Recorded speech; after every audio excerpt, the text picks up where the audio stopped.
Hi guys. I'm going to be trying to go live every Tuesday and Wednesday at 11 o'clock. So if you know that, hopefully you'll show up. So if you come in, please say hello. So today, first I want to talk about, oh, hi, Lindy. I was just going to talk about you. It's really funny when you have a sick child or family member or anybody, the first thing you want to do is like alleviate symptoms. You want to like make them feel better. You want to make the pain go away or the fever go away or whatever.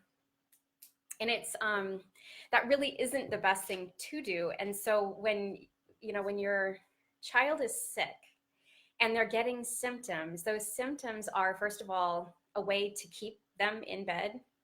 Obviously, Lindy would stay in bed, I think, if she wasn't so miserable. Um, but also a way for the body to be signaling us that something is wrong and something's going on. And with the fever, it is the body's innate ability to be able to kill off the pathogens that have gotten into the body itself. So it's always interesting to me. One of the very first things a lot of parents will ask me in regards to, taking care of their children herbally is, well, how do you get rid of fever? And I really don't want to tell people how to get rid of a fever because the fever is doing its job. It's in there making a really uncomfortable environment for the virus or the bacteria or whatever to live. And that's what we want. We want to create an environment where nothing wants to live. And if we reduce that fever, we will actually make that illness longer because we've now destroyed the body's own defenses and decreased its ability to fight or work against that pathogen. There are certain times when it starts getting too high that you would like to battle that fever, but generally, it really is the vital force of your own body trying to bring homeostasis or health back. So as a mom, she's got some issues going on, and I know that there's herbs that I can give her that will help turn that around and alleviate the problem.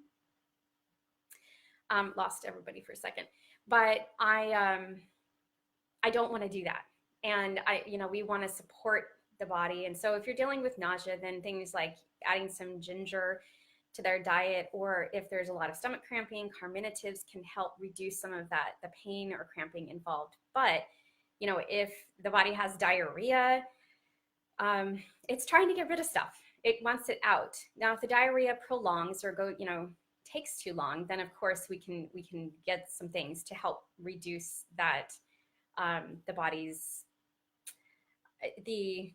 the thing at that point where our body has gotten into a pattern, and now you want to pull it back a little bit and help regulate and get back into that normalcy. But usually the digestive system is able to adjust back to a normal bowel movement again. During acute diarrhea, though, things like coconut water are really, really helpful. It can increase hydration a lot. And I know that there's all of those hydration things out there, but they have so much crap and garbage in them. Really, to me, the very best thing to use is coconut water. Hi, Tiffany. I hope you're doing well.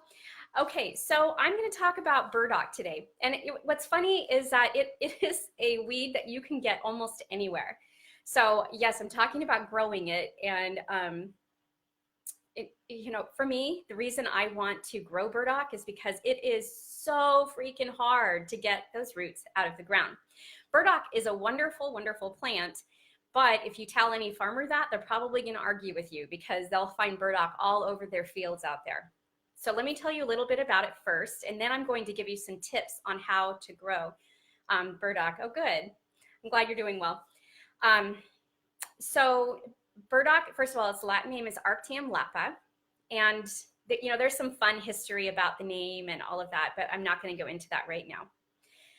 It is a biennial, meaning that first year you will see these big bushy leaves. The taproot is getting really, really long, and it's storing up sugars in order to keep alive over the winter.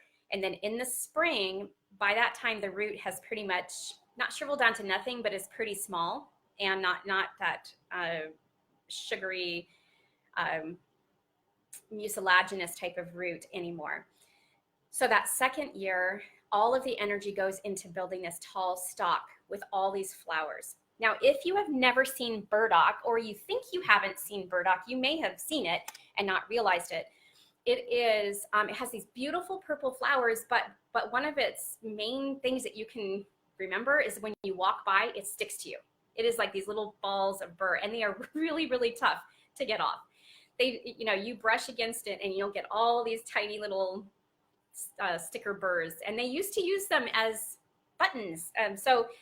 I want to say one of its nicknames is bachelor's buttons or something like that, where they could actually use it to hold their jackets closed. So in a pinch, you know where to get buttons. So why grow it if we can go out to the fields and get it? Well, first of all, a lot of fields are sprayed, or there's some sort of toxic chemicals or artificial fertilizers, things like that are used on the fields. And so they're not necessarily the best place to harvest those roots. Those roots are going to be pulling in all of whatever toxins are in that soil. And so you're getting them in the root, which is the part you want to use.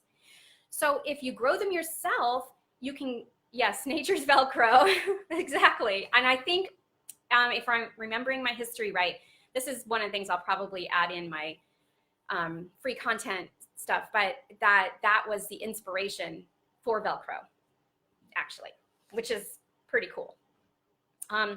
So it ensures quality of the root. So you're not going out to some random field and just pulling up, roots, and you don't know what exactly it's been exposed to.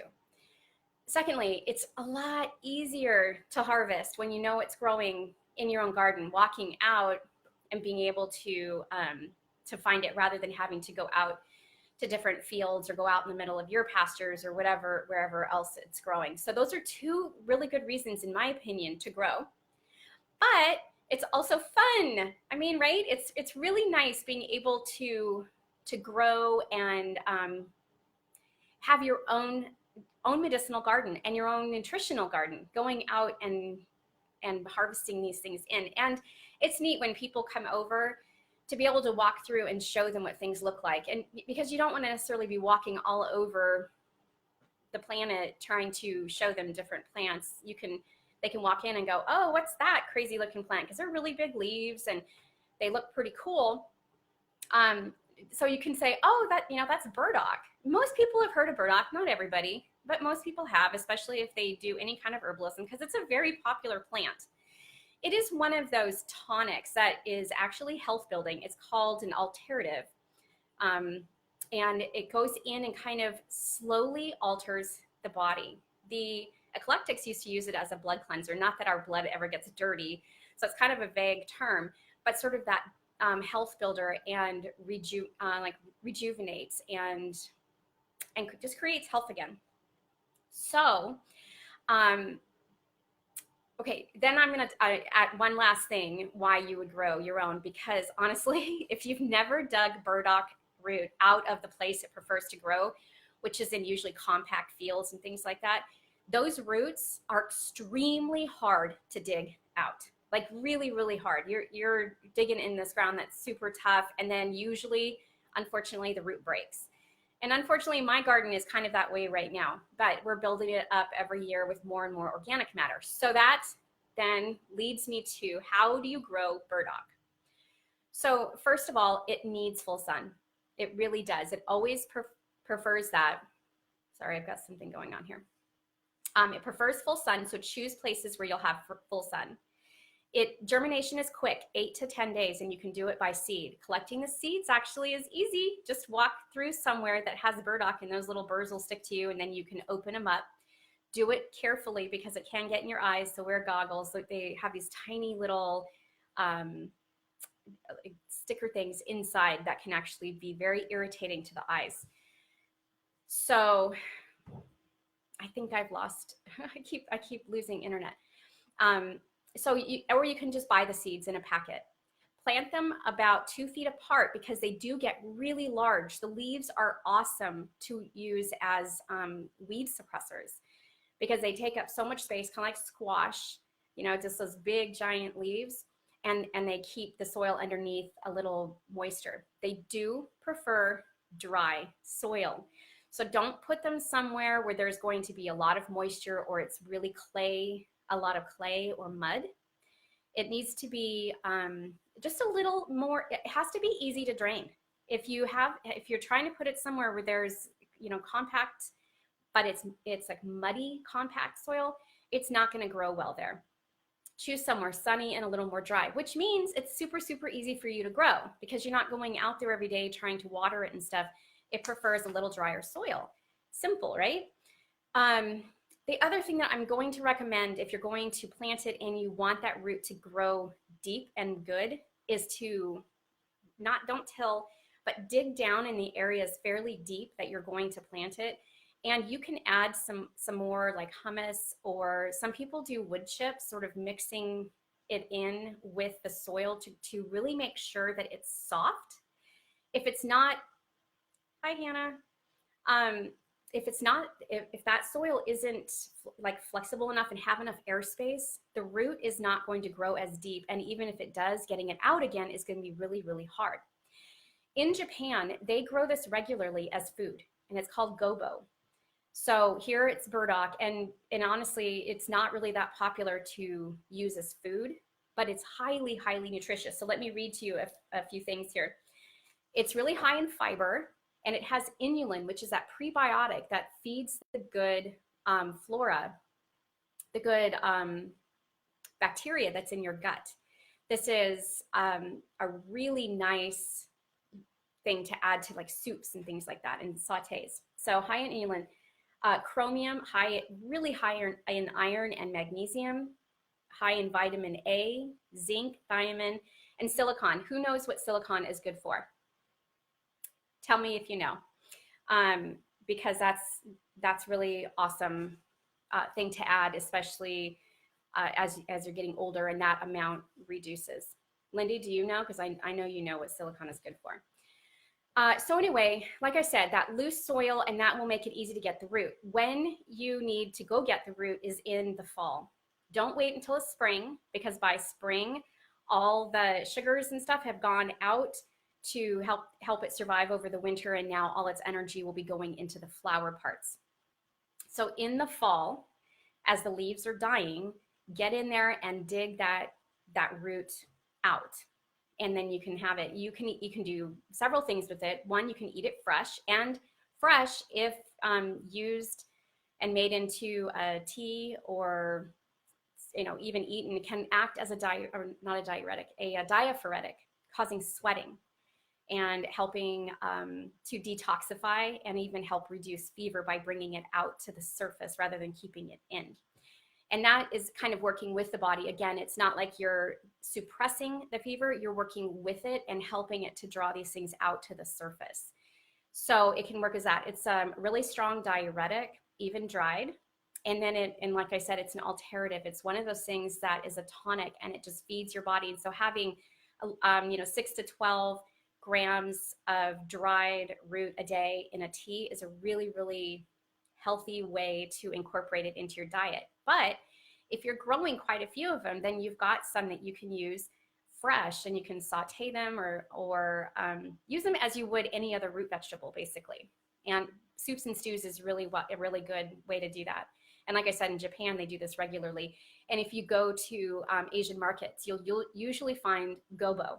And if it's gobo root, that's burdock root. So anyway, if you have any questions about growing it, let me know, and I'm going to try to put together a small PDF with just those basics that I mentioned. Drier soil, full sun, and loosen up that soil, add some things in there so that root can grow deep, and then it also can be easier to dig out. All right, I will see you guys tomorrow. I'm going to be doing a demonstration on how to make your own herbal bitters, so don't miss that. I'll be here at 11, okay? Bye, everybody. Bye, Tiffany. Bye, Lindy. Hi, Sean. Bye.